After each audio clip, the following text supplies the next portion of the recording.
hacer alguna introducción y después las preguntas de los colegas. Pues muy rápidamente, esta comisión hace parte de un conjunto de políticas públicas que se derivan de esto que está aquí. Es el Plan Decenal de Salud Pública, que es un mandato de la Ley 1438 del año 2011 y se expidió un decreto por allá el 6 de mayo de este año que crea esta comisión intersectorial que en el fondo, como ya lo dijo Ricardo, lo que busca es un trabajo mancomunado de todas las instancias del gobierno que tienen que ver con la salud. Decíamos ahora con los ministros que si se quiere en este sector hay una suerte de paradoja, y es que cuando uno mira dónde están los determinantes del estado de salud de una población, en este caso de los colombianos, tienen que ver más con políticas que trascienden el Ministerio de Salud y Protección Social que con las mismas políticas del ministerio. Tienen que ver más con temas como el agua potable, la nutrición, las condiciones laborales de la población, que con la misma prestación de servicios de salud. Entonces, dijéramos, es un esfuerzo en ese sentido, en trabajar mancomunadamente, hacer algo que no es fácil en las políticas públicas, que es la coordinación intersectorial, y tomarnos en serio que hay unos determinantes del estado de salud que no tienen que ver solamente con la prestación de servicios, sino que tienen que ver con los entornos saludables, con la forma como vivimos y nos comportamos en sociedad. Entonces, que hay un espacio, dijéramos, para la coordinación de esas políticas. Yo creo que es importante y de alguna manera estamos rompiendo con los paradigmas tradicionales de la forma como se diseñan políticas públicas en salud. Cambiamos. ¿No se oía nada de lo que dijo? Sí, ya listo, yo creo que con eso ya pregunto. Ministro, ¿cuál sería una de esas primeras medidas de la comisión? ¿Cómo van a trabajar? ¿En dónde se van a enfocar? Por ahora es un tema simplemente de coordinación. Incluso la comisión va a tener, dijéramos, una primera labor que es armonizar un conjunto de instancias de coordinación interinstitucional que ya existen. Existen 59 diferentes, 57 son, 57 diferentes, dijéramos, comisiones en ese sentido. Entonces hay recoger todas esas instancias donde supuestamente se coordinan políticas públicas y llevar, dijéramos, algunos de esos temas para tratarlos en la comisión. Andrea, prueba el tiempo. Ministro, ¿con qué recursos va a contar esta comisión para funcionar? No, más que recursos, porque no hay recursos financieros, dijéramos, no necesita, esa no es la idea. Vuelvo y repito, traer a los diferentes ministerios cuyas acciones impactan directamente la salud. Y tal vez lo más fácil es recurrir a algunos ejemplos para que esto quede más claro. Hicimos, dijéramos, un repaso interesante que yo tengo aquí, es tal vez donde vale la pena insistir más. Y son cómo lo que hacen los diferentes ministerios impactan los resultados en salud. Entonces hicimos un repaso ahora. En vivienda hay conexiones muy importantes en los temas, por ejemplo, de mortalidad infantil y enfermedades de los niños con el tema de las viviendas, por ejemplo, con la presencia de pisos de tierra y enfermedades gastrointestinales. La semana pasada, por ejemplo, estuvimos celebrando que en 10 municipios de Colombia se interrumpió la transmisión intradomiciliaria del mal de Chagas. El trabajo que se hizo, dijéramos, para erradicar en esa parte esta enfermedad fue un trabajo básicamente de intervención en las viviendas, algo que no tiene que ver con políticas o con lo que uno entiende con políticas de salud. Y así, hacemos el repaso, el tema obvio para todos de agua potable y salud, el principal determinante de la enfermedad diarreica aguda. El 70% de la mortalidad que tiene que ver con la enfermedad diarreica aguda viene con el agua potable. Los temas de convivencia y salud mental, muy importantes, por ejemplo, en el Ministerio de Educación, donde también hay un espacio para las políticas públicas intersectoriales. Seguridad alimentaria. Uno no puede hablar de seguridad alimentaria sin traer a esta conversación al Instituto Colombiano de Bienestar Familiar y a lo que hace el Departamento para la Prosperidad Social. Lo que ha pasado muchas veces es que tenemos iniciativas muchas veces desarticuladas. Por ejemplo, nosotros tenemos un programa de micronutrientes que estamos haciendo en 2 municipios, hay una política de seguridad alimentaria que hace el DPS, hay una serie de políticas de alimentación, por ejemplo, alimentación escolar que hace el Ministerio de Educación, más lo que hace el mismo ICBF con la población menor de 5 años. Y así, todos los temas que tienen que ver con los hábitos y estilos de vida saludables, donde el Ministerio de Educación juega una labor fundamental, porque allí donde se empiezan a cambiar estos determinantes. Un tema que se dice muchas veces que es uno de los problemas importantes de salud pública en el país, causa 5.000 muertes anuales, que es la accidentalidad vial. Claramente, las políticas de prevención en ese sentido tienen que tener un carácter intersectorial.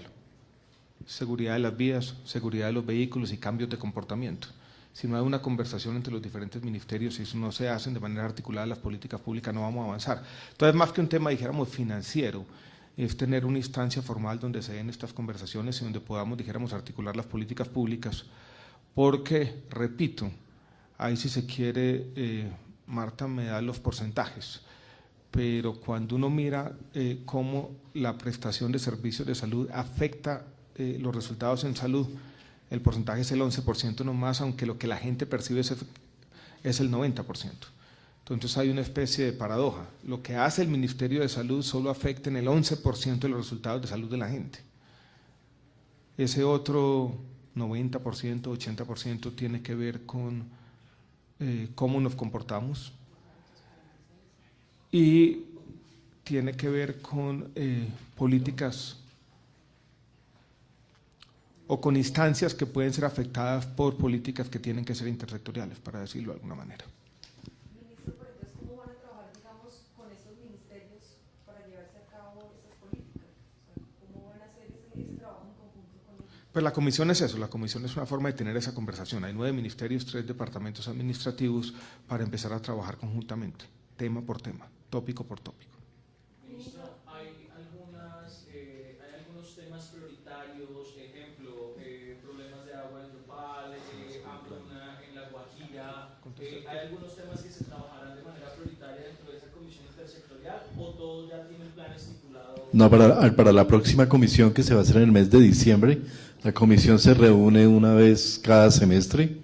El plan de trabajo, está la consolidación de ese plan de trabajo, lo cual incluye que cada ministerio que es integrante de la comisión debe de tener un grupo de trabajo y un interlocutor único para la construcción de ese plan que armonice todas estas 57 entidades y 57 acciones en un plan que será presentado en diciembre y que será el gran plan maestro para la intervención en salud pública con ejecución desde los ministerios y desde esas diferentes comisiones. ¿Cuáles son los retos originados por el envejecimiento de la población colombiana y cuáles son como los estilos de vida o enfermedades que más están afectando ese envejecimiento? Que tiene todas las cifras. Bueno, primero que todo les quiero comentar que el plan decenal tiene 214 metas para cumplir en los próximos 10 años, 391 estrategias, de las cuales cerca del 80% deben ser ejecutadas por otros sectores distintos a salud. Respecto al tema de envejecimiento, es un reto real en Colombia porque la población colombiana no se considera aún una población envejecida, pero sí presenta una proyección hacia el envejecimiento poblacional. Hay ciertas regiones como el eje cafetero, sobre todo el centro del país, Cundinamarca, que ya son regiones que tienen un índice de envejecimiento superior y por eso vemos claramente el peso en la enfermedad. Vemos enfermedades no transmisibles, sobre todo enfermedades cardiovasculares, seguidas de cáncer. En las regiones más jóvenes todavía vemos obviamente presencia de enfermedades relacionadas con lo materno perinatal y con el embarazo. El envejecimiento, entonces, debe ser el panorama o la meta o el horizonte de trabajo de Colombia necesariamente. Hay que fortalecer necesariamente el cuidado de las crónicas, pero sobre todo, todas las acciones que desde la intersectorialidad se deben dar para mejorar la actividad física, disminuir el consumo de trabajo, mejorar el consumo de una dieta adecuada, sobre todo rica en frutas y verduras, y sobre todo el autocuidado, porque como bien lo decía el ministro, el 11% que puede afectar la morbimortalidad de los servicios de salud no es suficiente y es poco comparado con el 46% que afecta al estado de salud el estilo de vida de las personas. Realmente del estilo de vida de las personas depende la mitad, podemos decir, de la carga de enfermedad de este país. Ministro, es que me asalta una duda. Cuando usted estaba defendiendo la ley estatutaria, una de las intenciones fiscales era independizar costos, que si había una tutela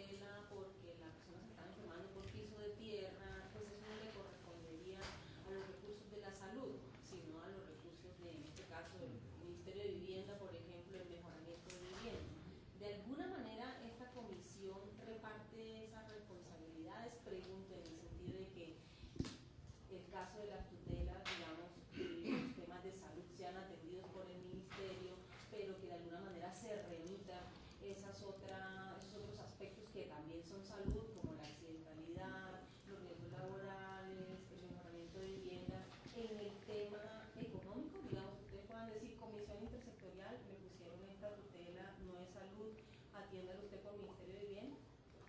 Yo creo que el punto es importante. En la ley estatutaria, tal cual como fue avalada por la Corte, y esto fue fruto de una discusión importante en el Congreso hace un año, hay un artículo que menciona los determinantes sociales. Y la ley estatutaria dice, y así lo avaló la Corte, que esos determinantes sociales, podemos ver los temas de vivienda, los temas de agua potable, incluso las acciones de política pública para prevenir la accidentalidad vial, se van a financiar con recursos que son diferentes a los recursos del Sistema General de Seguridad Social en Salud. Y así lo avaló la Corte Constitucional. Incluso en su momento muchos creían o incluso argumentaban que los recursos del Sistema General de la Seguridad Social deberían ser ampliados para incluir esas acciones sobre los determinantes. Lo que esta comisión intersectorial está haciendo es aterrizando esa intención que tiene la ley estatutaria, y diciendo cómo esos recursos no pueden provenir del Sistema General de Seguridad Social en Salud, porque esos recursos van esencialmente a la prestación de servicios. Tiene que haber una coordinación intersectorial, porque no puede ser, bueno, por allá están, ¿no? ¿Dónde están? La forma de hacer eso articuladamente es con esta comisión intersectorial. Y diciendo, aquí tenemos como, dijéramos, un segundo aspecto que muchas veces se soslaya en el tema de salud. Una cosa es la prestación de servicios, otra cosa distinta, pero tal vez más importante a la hora de explicar los resultados en salud de la gente, son ese cúmulo de determinantes sociales, políticas, repito, de vivienda, agua potable, todo lo que tiene que ver con entornos de vida saludable, factores de convivencia. Todo eso determina la salud, pero no puede ser responsabilidad única del Ministerio de Salud, son retos más amplios, uno los podría denominar retos de desarrollo. Y yo creo que una forma de entender esta comisión intersectorial es que está aterrizando lo que plantea la ley estatutaria. La ley estatutaria todavía no es ley de la República. Estamos esperando la sentencia de la Corte Constitucional. Una vez la sentencia sea publicada, será sancionada por el presidente. Parece que el gobierno ha anunciado a través del diario El Tiempo que implementará una estrategia para los adictos a la heroína. ¿Cuándo se empezaría, digamos, a implementar este tratamiento? No, la verdad la noticia del Tiempo nos sorprendió a todos. Nosotros mañana tenemos el lanzamiento del Estudio Nacional de Consumo de Sustancias Psicoactivas. Ahí vamos a presentar los datos y ahí vamos a hacer una presentación general de las políticas públicas orientadas a la reducción del consumo de sustancias psicoactivas y también las políticas públicas que van más allá, o sea, las que tienen que ver con el tema de tratamiento y con el tema de reducción del daño. Sobre eso, dijéramos, nosotros no tenemos nada distinto que decir. El tema de reducción del daño hace parte, dijéramos, de ese conjunto de políticas que se mencionan cuando se habla del consumo de sustancias psicoactivas como un desafío de salud pública, pero decisiones concretas no hay al respecto. Ministro, entonces usted descarta lo que dice el periódico El Tiempo. No, yo no descarto nada, ni siquiera he leído la noticia. Entonces… En alguna parte dice que están pensando en entregarle kits a los adictos a heroína con jeringas y todo esto. ¿Esto se está analizando? No, lo que vamos a lanzar mañana es simplemente los datos, o sea, un corte transversal de cuáles son, cuál es la problemática, una descripción de la problemática de consumo de sustancias psicoactivas. Colombia, dijéramos, tiene, dijéramos, un problema inyectable. Nosotros conocemos estudios recientes, existe, dijéramos, un cúmulo de políticas públicas al respecto, pero yo no puedo, pues, pronunciarme de lo que no conozco, ni voy a negarlo tampoco. Dijéramos, ahora nos vamos a reunir precisamente a ver qué fue lo que publicó El Tiempo, porque la verdad no sé de dónde salió, no sé cuál es la fuente. Dicen que citan al ministro, yo hablé con una periodista ayer, entonces tengo que enterarme de lo que pasó. Esto por ahora es un tema más mediático que real. Pero bueno, finalmente, para concluir este tema, ¿usted piensa que sería una buena solución entregar este tipo de kits y de jeringas a los adictos? Tengo que analizar, tenemos que analizar, dijéramos, cuál es la problemática, ver de dónde sale la noticia. Incluso hay una institución que ha venido promoviendo ese tipo de políticas públicas en Colombia de manera casi independiente del ministerio. Nosotros tenemos una reunión con ellos en unos días, Open Society. Vamos a mirar la situación. No estoy ni descartando ni afirmando. y tenemos que considerarlo dentro de un cúmulo de políticas públicas. Este es el que más llama la atención, pero no es el único y no es el más importante porque es para una población, dijéramos, muy específica. Ministro, ¿qué es cierto que la OEA les entregó un informe sobre el consumo de marihuana de los colombianos? No tengo ni idea.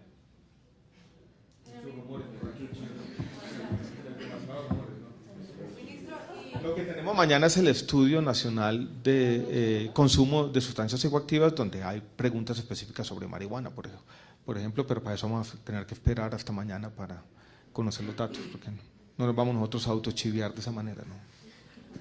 Ministro, y pues referente al tema volviendo como al tema de la salud en el que estábamos, es cierto que la mitad más o menos de la situación de salud depende de los comportamientos de cada persona, pero también es cierto que digamos la atención de las EPS y pues teniendo en cuenta que la sociedad está envejeciendo, que los temas de pensiones aún pues son cada vez más complicados, adquirir un servicio de EPS para mucha gente pues es casi que imposible pues teniendo en cuenta las edades y pensionarse y todo este tema. Entonces frente a esto, ¿cómo va a trabajar el ministerio para lograr cumplir esas metas? Bueno, yo quisiera hacer al respecto un poquito de pedagogía porque tú mencionas dos problemas que son distintos y el país, dijéramos, ha progresado de manera diferencial en uno y en el otro. Una cosa es la cobertura de pensiones, que en el país, dijéramos, no alcanza una tercera parte. Otra cosa es la cobertura de salud, donde tenemos casi cobertura universal. Más de 45 millones de personas tienen un seguro de salud y están cubiertos. Y donde hemos sido capaces como sociedad, dijéramos, y como Estado, de resolver el tema de la cobertura en salud, sobre todo para los trabajadores informales, que esa es una agenda pendiente, dijéramos, en el tema pensional. Entonces yo creo que eso es importante reconocerlo. Hoy, independientemente incluso de las condiciones de salud, no hay preexistencias para acceder al aseguramiento público en salud. O sea, si la persona esté muy enferma, si la persona tenga 70, 80, 90 años de edad, tiene que estar afiliada. Y la obligación de las EPS es atenderla. Es un tema que, por ejemplo, haciendo más pedagogía respecto a los Estados Unidos, no han resuelto. Ellos tienen más de 50 millones por fuera del sistema de salud y el tema de las preexistencias allí es un problema, ya para nosotros no lo es. Los otros son los desafíos, dijéramos, del sistema de salud, de que esa cobertura teórica se traduzca en acceso efectivo, dijéramos, todos los días, que son los problemas que enfrentan todos los sistemas de salud. Dijéramos que la cobertura de aseguramiento se traduzca en acceso oportuno y de calidad para todo el mundo. Y lo que tenemos, como ocurre en todos los sistemas de salud del mundo, son resultados diferenciales. Hay EPS buenas, malas y regulares. Ese acceso oportuno y de calidad se da en algunas partes del país, en otras es más difícil, dadas las condiciones de oferta preexistentes. Y todos los países de salud lo que tienen es una agenda de mejoramiento de sus condiciones de salud. Pero lo que yo sí quisiera resaltar es que Colombia ya tiene un sustrato, tiene un sustento sobre el cual trabajar, y es cobertura universal con planes de beneficios iguales y con un plan de beneficios que ha sido actualizado integralmente en los últimos 3 o 4 años para incorporar hasta 200 nuevas tecnologías.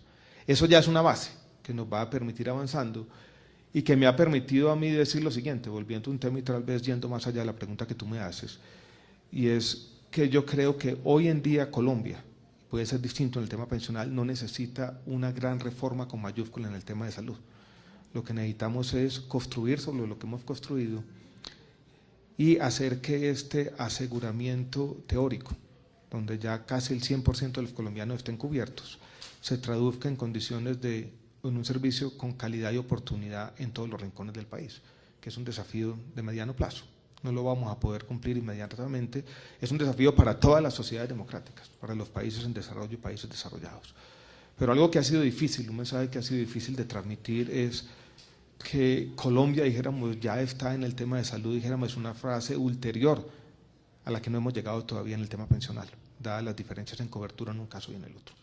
Ministro, le leo un pedazo del artículo porque pues, es importante para nosotros, ya que también pues, investigaciones, sí. Dice, el ministro de Salud, Alejandro Gaviria, dijo que aún trabaja en la manera como financiar esta estrategia para lo que se buscaría la cooperación internacional. Entre tanto, esta cartera trabaja en la cotización de al menos 100.000 kits para la entrega de una primera fase.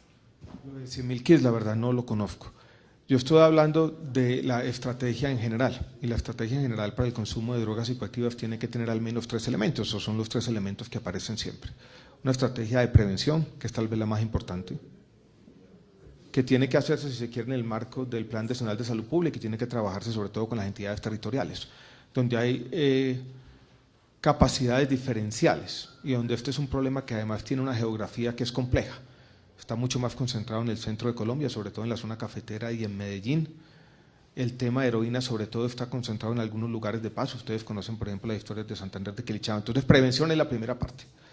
La segunda tiene que ver sobre todo con los centros de tratamiento, donde hemos tenido un desafío y es cómo habilitar y cómo mejorar la calidad de esos centros de tratamiento. Y una tercera, donde entra el tema de inyectables, tiene que ver con las estrategias de reducción del daño. Es la referencia que yo hacía no era solamente al tema de inyectables, sino a la estrategia en general. Pero yo diría como con un poquito de prudencia, porque lo de 100.000 kits, la verdad, no sé de dónde sale. Puede ser un dato que dio alguien que está relacionado, dijéramos, que están promoviendo esas políticas públicas, pero no, la fuente no es del Ministerio de Salud y Protección Social. ¿Cuándo estaría lista esa estrategia antidroga o de prevención? ¿Cuándo estaría lista? Dijéramos, en eso estamos trabajando. Mañana, cuando presentemos el estudio, les vamos a presentar algunos de los pilares, dijéramos, de la estrategia. Ministro, usted había anunciado una serie de decretos importantes para el tema pues, de la ley particular de la reglamentación y cómo suplir un poco lo que no pasó con la ley ordinaria que viene ahora. Ya pues ya está lo de jóvenes, pueden seguir en diciendo el que viene ahora en esta materia. Vienen 3 decretos, podríamos decirlo de esa manera. El que viene complementa los jóvenes y más allá. Yo he dado algunas puntadas o adelantado, dijéramos, algunos puntos. Y es un decreto que lo que hace es recoger y ordenar un montón de normas dispersas y a veces contradictorias que tienen que ver con el asunto de la afiliación a la CPS o a la Seguridad Social, donde vamos a hacer cosas como ampliar el núcleo familiar. Yo ya lo he dicho, pero lo vuelvo y lo repito. Por ejemplo, hoy tenemos un cúmulo de tutelas en casos como los siguientes. Hay niños que no tienen sus padres, viven con sus abuelos y no pueden ser beneficiarios de los abuelos. O niños que viven con sus tíos, sus padres están ausentes, no pueden ser beneficiarios de los tíos. Eso lo vamos a corregir. Podría hacerse eso ampliando el vínculo familiar. Tenemos ahora en el contexto de la salud como derecho fundamental un reto grande, y es que pasa, por ejemplo, con una persona afiliada al régimen contributivo que no puede acceder al subsidiado porque su puntaje de SISBEN no lo permite, pierde su empleo. Ese cesante puede seguir siendo atendido por la EPS, ¿sí o no? Lo que vamos a tratar de hacer en este nuevo decreto es que pueda seguir siendo atendido por lo menos por algún tiempo, para que no quede desprotegido, no, en el régimen contributivo también.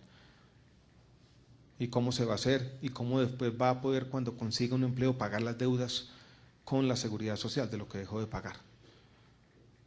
Vamos también a revisar algunos aspectos que tienen que ver con licencias de maternidad, donde tenemos también un cúmulo de tutelas. Hoy en día lo que dice la norma, la letra de la norma es que si uno no contribuye oportunamente, y la clave está en el adverbio, oportunamente no tiene acceso a la licencia de maternidad. Muchas veces a una persona que cotiza 39 semanas, dejó de cotizar una por alguna razón, puede ser por un error involuntario, y se le niega la licencia de maternidad.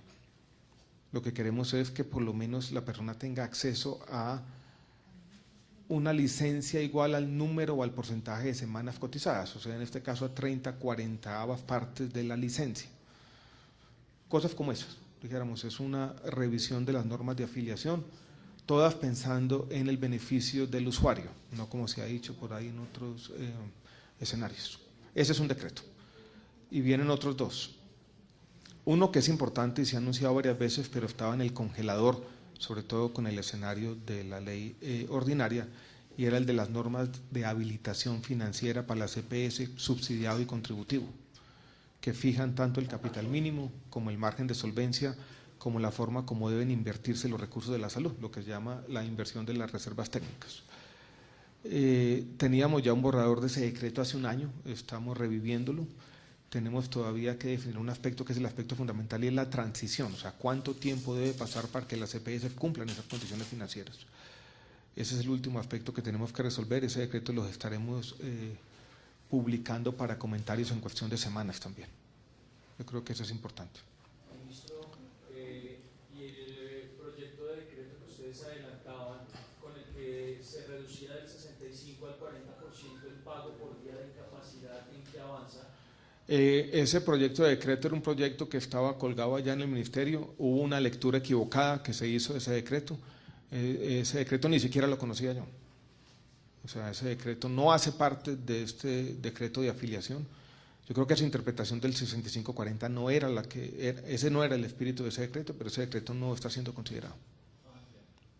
Decía usted que ya Colombia no necesita una gran reforma. Es decir, Gran reforma a la salud con mayúscula. Yo creo que lo que necesitamos, como todo, es un avance gradual. Seguramente se necesitan ajustes importantes. Yo creo que Colombia sigue necesitando, por ejemplo, mejorar el funcionamiento del FOSIGA, de pronto con una entidad independiente que tenga personalidad jurídica. Colombia sigue necesitando un instrumento, un mecanismo más expedito para resolver los problemas financieros del sector. Necesitamos una respuesta más clara, por ejemplo, a una pregunta que nos hacen todos los días sobre qué vamos a hacer con las deudas de las EPS liquidadas con los hospitales públicos. Pero esas instituciones, esos mecanismos, esos instrumentos, yo creo que podrían hacerse en otros o por otros medios legales, que no sea una gran reforma a la salud. Yo he mencionado, y lo vuelvo y lo menciono, por ejemplo, el Plan Nacional de Desarrollo, como una forma de resolver puntualmente esos problemas concretos. Pero digamos, esa comisión como tal, en este plazo de los 10 años, ¿cómo va a trabajar con esto? En reforma de infraestructura hospitalaria. Estamos mezclando muchos temas. Entonces estábamos hablando por un lado de reforma a la salud por allá. Volvemos al tema que nos concita hoy, que es la Plan Nacional de Salud Pública, que plantea la serie de estrategias, un conjunto grande de estrategias, y donde dice es los resultados en salud no solamente dependen de lo que hace el ministerio. Entonces necesitamos necesariamente una coordinación intersectorial. Lo que estamos haciendo hoy es lanzando esa comisión, donde se van a concertar esas políticas públicas y donde cada 6 meses nos vamos a reunir para ir haciendo un examen, dijéramos, de esos desafíos y trabajar conjuntamente. Muchas veces el tema de Yopal, que ustedes han mencionado, agua potable, entonces hay algo allí. Dicen, ¿quién responde? Es el Ministerio de Vivienda, es el Ministerio de Salud, ¿cómo vamos a actuar intersectorialmente? Esa comisión es una forma ordenada de responder a estos desafíos. Desafíos que tienen que ver con la salud, pero que trascienden lo que puede hacer solito el Ministerio de Salud y Protección Social. No, por eso ahí están todos, en la comisión están todos. 9 ministros. Todos estaban allí, o no todos, vinieron algunos ministros, pero que está... Las metas de salud, por ejemplo, el Ministerio de Salud de reducir el 25%, una meta, digamos, alcanzada. Esa es una meta de transporte, o sea, no es salud solamente, es un resultado en salud, pero un resultado de salud que en este caso tiene que ver con lo que hace otro ministerio, o por lo menos con lo que hace concertadamente o conjuntamente el Ministerio de Transporte con el Ministerio de Salud. Esa es una meta de salud, pero que no compete solamente al Ministerio de Salud. Parece enredado, ¿no?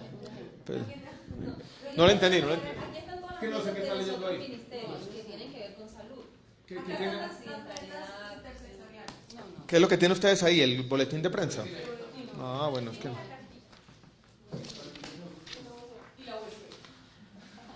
¿Y la USB? Ah, ya sé cuál Listo, un boletín. lo que está diciendo es que aquí no aparece la de salud. Quisimos en el boletín enfatizar que hay resultados en salud que están en otros micrófonos. Y de esas metas en salud, ¿cuáles serían? Están en el Plan Nacional de Salud Pública. ¿Usted las quiere decir? Pues le voy a dar un ejemplo. Es importante la mortalidad por trauma craneoencefálico en accidente de tránsito y en moto. O sea, lo que estamos viendo es daños en la cabeza y daños en la columna, para que hablemos claramente, con mucha discapacidad, mucho consumo en unidad de cuidado intensivo y finalmente terminan con discapacidad, personas jóvenes generalmente que no pueden trabajar, no pueden mantener su familia por ese tipo de accidentalidad. Es un reto para el sector salud atender oportunamente fortalecer la atención prehospitalaria, atender en vía pública, mejorar el sistema de transporte de pacientes, el tema de ambulancias, el tema de llegada oportuna, de una atención mientras se llega al hospital, atenderlo para que, por ejemplo, no quede con pérdida definitiva del movimiento. Es un reto que cuando llega haya disponibilidad de salas de cirugía, haya neurocirujanos, se pueda hacerlo mejor, pero eso no es suficiente si no hay realmente una política para disminuir la accidentalidad por accidentes de moto, para utilizar efectivamente y bien puesto el casco, para utilizar cascos de los que cumplen la reglamentación, porque así haya neurocirujanos, hospitales, UCIs, no alcanzará y no servirá para nada si nos supera con creces la cantidad de accidentes de tránsito. Entonces, cada meta tiene obviamente su correspondencia. No, yo creo que también las metas del Ministerio de Salud siguen siendo las de siempre, ¿no? Vacunaciones, nivel de inmunización, esas son las que son de salud pública permanente del Ministerio. Yo diría las que tienen que ver con salud pública, sobre todo seguir avanzando en las coberturas de vacunación y seguir avanzando en actividades de salud pública. Todo lo que tiene que ver sobre todo con las enfermedades transmisibles. Pero también, dijéramos, las metas principales es seguir garantizando que el Sistema General de Seguridad Social, donde están los recursos orientados a la prevención, funcione bien. Dijéramos, nuestra meta principal es esa, como articuladores y rectores de un sistema de salud complejo, con muchos desafíos y con la necesidad, como ya lo he enfatizado como 20 veces, de un mejoramiento gradual. ¿Estamos listos o qué? ¿Qué?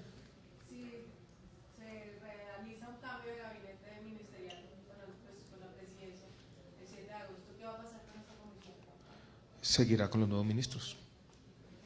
Ministro, respecto a la reforma, usted dice que se debería plantear no una reforma grande, sino como un mecanismo diferente mediante decretos y para que pasen los cambios. Puede haber también temas legales donde se necesiten, pero no presentada, dijéramos, como la gran reforma con mayúsculas que va a reformar todos y cada uno de los aspectos del sistema, que es donde nos equivocamos. Si usted continúa en el gabinete, ¿usted plantearía esto en vez de hacer una gran reforma como se planteó? Este es un tema que yo no he hablado todavía con el señor presidente, pero si yo continuaría, esto es exactamente lo que plantearía. Y por eso he estado diciéndolo, dijéramos, en diferentes escenarios, incluso en uno donde planteamos esto por primera vez fue hace 3 semanas, en el foro farmacéutico que concita, dijéramos, todos los agentes del sector. Ahí presentamos un poco esta visión de lo que debe ser el futuro del sector. ¿No se presentará nuevamente un proyecto ante el Congreso? Como dije, no he hablado con el presidente de la República, pero si yo fuera a decidir, no. Muchas gracias. Listo.